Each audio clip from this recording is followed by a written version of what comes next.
আমরা সবাই এলাম মধুময় বৃন্দাবনে। এবার আমরা সাধন করব শ্রীমতী রাধারানীর সূর্য পূজা। তাই মা, আজ বিশ্ব ব্রহ্মাণ্ডের মালিক ভগবান শ্রীকৃষ্ণচন্দ্র আমার অনাদি আদি গোবিন্দ, সর্বকারণের কারণ যিনি, সেই ভগবান প্রতিদিন তার পিতা নন্দ মহারাজের নবলক্ষ ধেনু নিয়ে গোষ্ঠে যায় মা। প্রতিদিনের ন্যায় আজও যাচ্ছে। তবে কোন পথ দিয়ে? বলে জীবন যে পথে আছে শ্রীমতী রাধারানী। শ্রীমতী রাধারানী যে পথে থাকেন, অর্থাৎ বৃন্দাবনে গ্রামের নাম হলো জাবট। ওই জাবট গ্রামে শ্রীমতী রাধারানীর শ্বশুরালয়। আর গোবিন্দ প্রতিদিন ওই পথ দিয়ে যেতেন। কেন? যদি এক পলক, এক কিঞ্চিত যদি রাধারানীকে দর্শন করা যায়, তাই তিনি ওই পথ দিয়ে চলে যেত। তাই প্রতিদিনের ন্যায় আজও যাচ্ছে মা। আর যখন গেল তখন রাধারানীর সঙ্গে তার নয়নে নয়নে মিলন হলো। রাধে রাধে। নয়নে নয়নে মিলন হলো। মুখে কথা বলা যাবে না। কেন? ঘরে আছে জটিলা আর কুটিলা। যদি জানতে পারে শাশুড়ি আর ননদি, তাহলে কিন্তু এতটুকু দর্শনও তাদের হবে না মা। তাই কথা না বলে ইশারা ইঙ্গিত করে নয়নে নয়নে রাধা গোবিন্দ কথা বলছে। নয়নে নয়নে কথা বলে চলে গেলে, নয়নে নয়নে কথা বলে চলে গেলে। হরি বল, হরি বল, রাধে রাধে।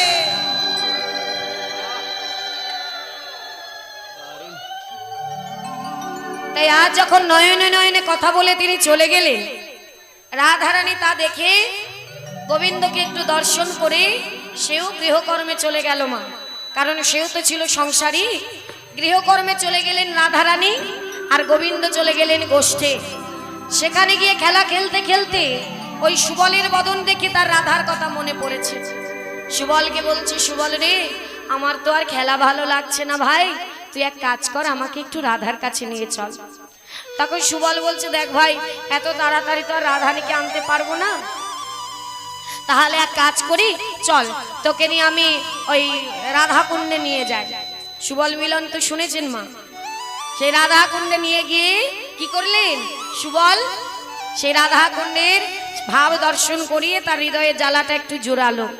কিন্তু আর কি করলেন মা? ওই রাধা কুণ্ডের তীরে রাধা নাম লিখে গোবিন্দ আমার ধুলায় গড়াগড়ি দিয়ে রাধে রাধে বলে কাঁদতে লাগলেন। সঙ্গে নিলেন কাকে? বললেন সুবল সখা, কৃষ্ণের মরমী সখা সুবল, আর ব্রাহ্মণের ছেলে বটু মধুমঙ্গল। এই দুজনকে সঙ্গে করে নিয়ে চলেছে। কারণ তিনি অন্তর্যামী, তিনি সব জানেন। তিনি বুঝেছেন আজ হয়তো তাকে পূজা করতে যেতে হতে পারে, তাই বটু ব্রাহ্মণের ছেলে তাকে সঙ্গে করে নিয়েছে। এইবারে গিয়ে গোবিন্দ তো সেখানে গিয়ে কৃষ্ণ বলে রাধে বলে কাঁদছে মা।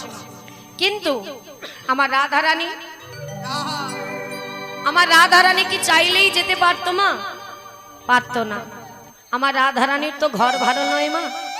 আমার রাধারানীর হলো কৃষ্ণবাদীর ঘর, যেখানে আমার রাধারানীর কৃষ্ণ কথা বলিতে মানা, ওই যমুনার ঘাটে তারে যেতে মানা, আমার রাধারানীর নীল বসন পড়িতে মানা, চোখে অঞ্জন দিতে মানা, গগন পানে চাইতে মানা।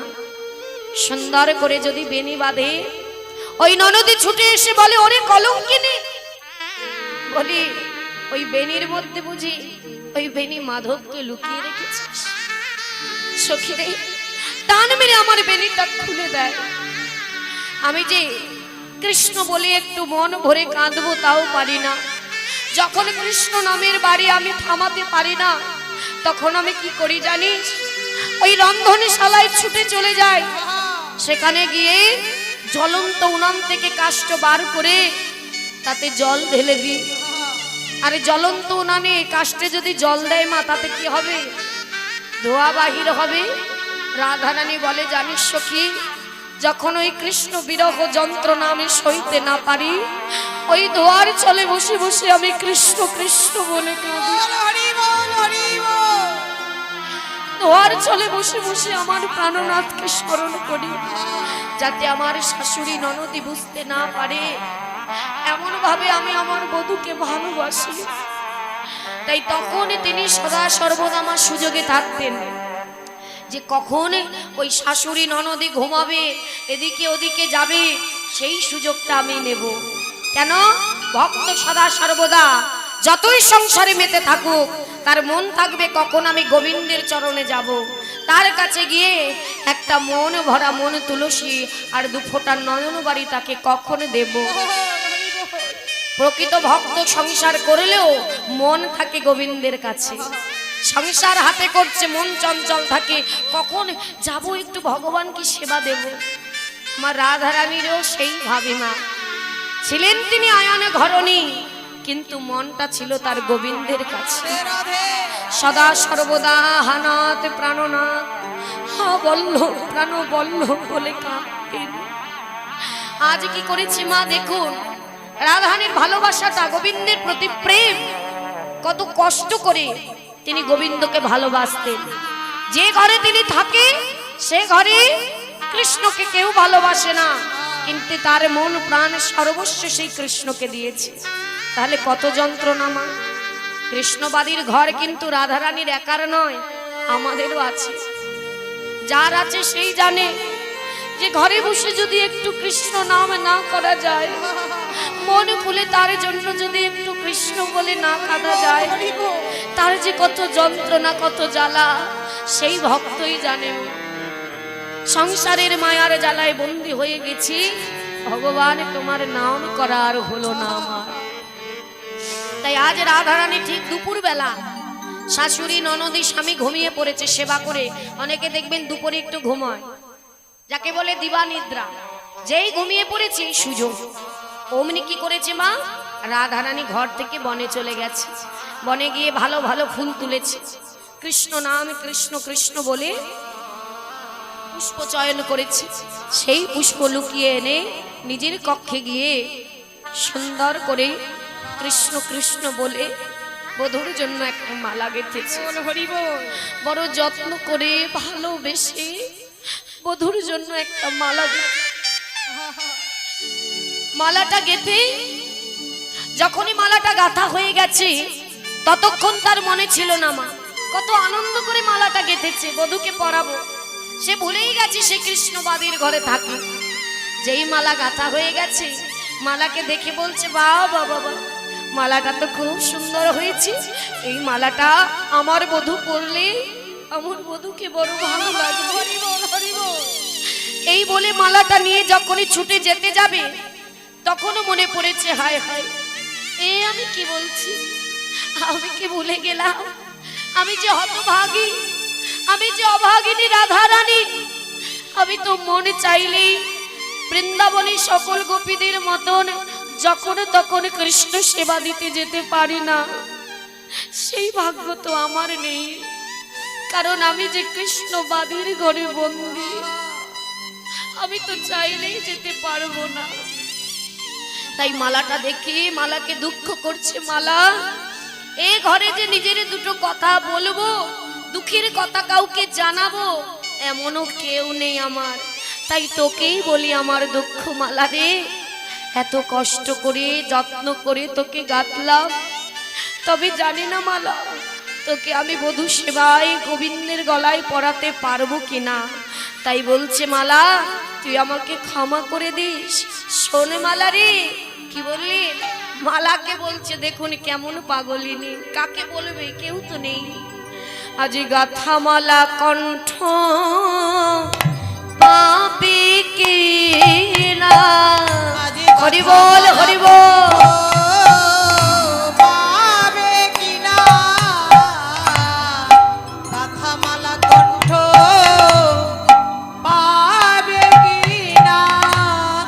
কত যত্ন করে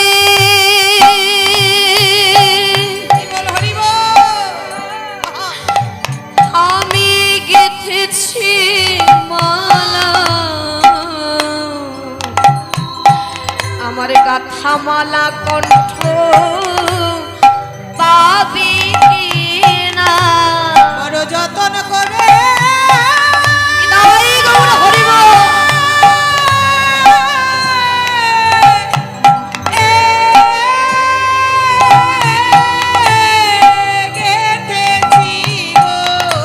গাথা মালা কণ্ঠ পাবে কি না।